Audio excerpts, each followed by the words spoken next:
ক্ষমতায় গিয়ে কিন্তু ওই জীবনানন্দ দাশের কবিতার মতো যে কেউ কথা রাখে নাই। সংবিধানের ৭০ নম্বর অনুচ্ছেদের ক্ষেত্রে বিভিন্ন রাজনৈতিক দলগুলো 4টি বিষয়ে যে প্রার্থীরা যেন নিজ দলের বিরুদ্ধে ভোট দিতে পারে না, তার মধ্যে 2টো বিষয় ঐক্যমত পোষণ করেছে। 4টি বিষয় আলোচিত হয়েছে। একটি হচ্ছে যে অর্থ বিল, আস্থা বিল, জাতীয় নিরাপত্তা, সংবিধান সংশোধন। কিন্তু অনেকেই বলেছে যে বাংলাদেশে এই পর্যন্ত যে কয়েকবার সংবিধান সংশোধন হয়েছে অনেকটা দল এবং ব্যক্তির স্বার্থে, কাজে এই ক্ষেত্রে এখানে পাশ করা ঠিক হবে না। জননিরাপত্তা বা জাতীয় নিরাপত্তার ক্ষেত্রে অনেকে দ্বিমত পোষণ করেছে। আমাদের দল থেকেও যেই 2টা চিঠিতে উল্লেখ করা হয়েছে অর্থ বিল এবং আস্থা ভোট, এই 2টো জায়গায় আমরা একমত পোষণ করেছি।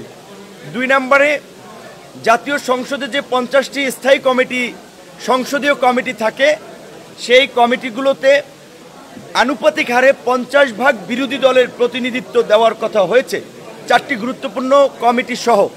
সেটি তো সব রাজনৈতিক দলই মোটামুটি একমত পোষণ করেছে। 3 নম্বরে সংসদে নারীর আসন কিংবা নারীর প্রতিনিধিত্ব নিশ্চিত করার ক্ষেত্রে 100টি আসন সংরক্ষিত করার বিষয়ে সব রাজনৈতিক দলই কিন্তু একমত হয়েছে, আমরাও একমত। কিন্তু আমাদের মধ্যে আলোচনাটা হচ্ছে যে প্রক্রিয়া নিয়ে, প্রক্রিয়াটা কি হবে।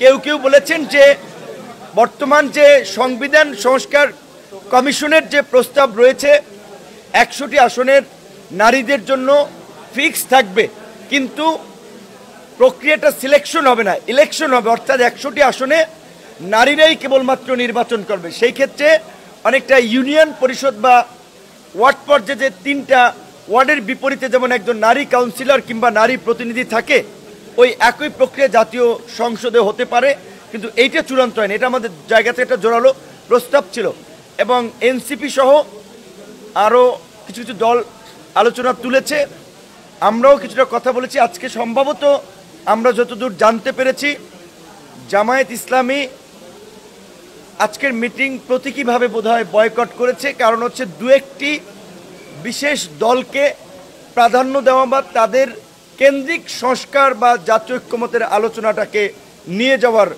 একটা অভিযোগ বা প্রতীয়মান হওয়ায় এই অভিযোগ জামাত সহ আরও কিছু কিছু দল করছে।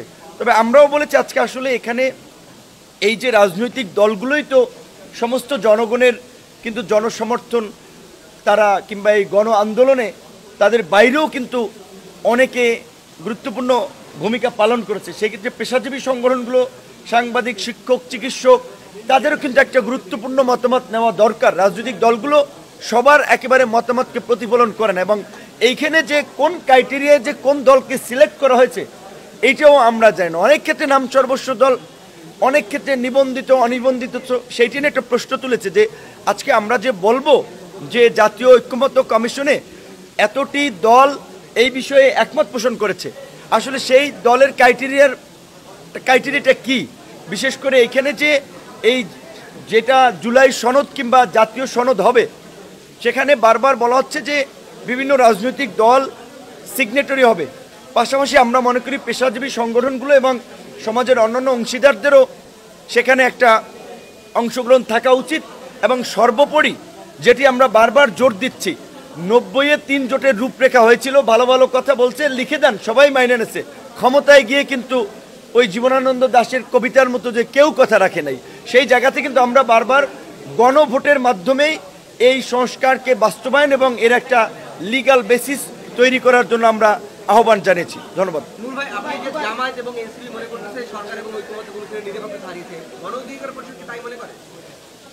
এখন এটা ঠিক যে বিশেষ করে ধরেন আপনার এখন তো নির্বাচন হয় নাই, কাজে এখন তো ভোট ছাড়া আপনি কোন দল বড় কোন দল ছোট, মেজরিটি পার্টি, ওইটা তো আপনি এখন নির্ধারণ করতে পারেন না। তাহলে সরকার যদি আগেই কোনো পার্টির প্রতি একটা মানে দৃষ্টিভঙ্গি রাখে যে এই পার্টি বড়, এই পার্টি মেজরিটি পার্টি, তাহলে তো আসলে অন্যদের কথার অনেক ক্ষেত্রেই গুরুত্ব থাকে না।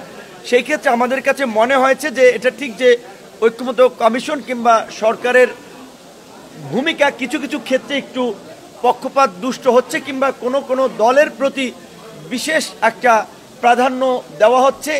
এইটা হলে আসলে তাহলে এই সংস্কার কিংবা এই সময়ের সার্বজনীন বিষয়টা আমার মনে হয় যে হারিয়ে যাবে।